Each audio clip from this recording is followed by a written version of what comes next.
Para importar o plano de contas para dentro do módulo contábil, primeiramente precisamos abrir o módulo contábil, selecionar o passo 1 e abrir um arquivo. Eu vou ler esse. E agora, precisamos abrir o plano de contas para conferir algumas informações. Veja que o plano de contas ele precisa de uma coluna para a conta e uma coluna para comparar o texto. Ou seja, ele precisa de um texto e uma coluna de conta, uma coluna de texto e uma coluna de conta. Veja que aqui no arquivo que nós lemos, tem uma coluna fornecedor, que seria os mesmos lançamentos que contém no nosso plano de contas. Ou seja, irá dar certo. Agora precisamos importar o plano de contas para dentro do nosso gerador. Clicamos no nosso passo 2, clicamos aqui em fornecedores e clicamos aqui em novo. Após isso, precisamos selecionar o plano de contas. O plano de contas está aqui, selecionamos ele e clicamos em abrir. Certo, agora ele vai vir com essas informações aqui. Podemos mudar o nome dele, eu vou colocar aqui como teste. E aqui ele está comparando o texto da coluna A para a conta da coluna C.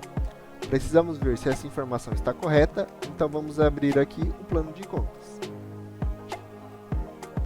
Veja que aqui no plano de contas, a coluna A seria para a conta e a coluna C seria o texto.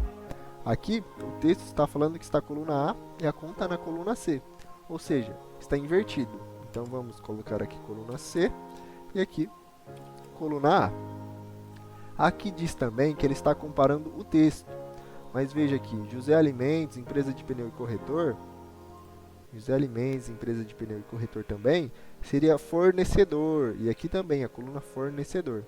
Ou seja, aqui dentro ele não está comparando o texto, ele está comparando o fornecedor.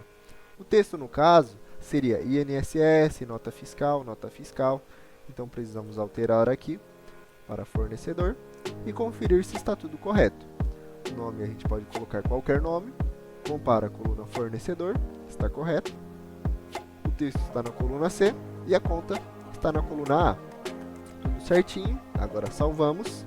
Agora precisamos aplicar o plano de contas. Clicamos aqui em contas e nessa setinha aqui, veja que aparece todos os nossos planos de conta.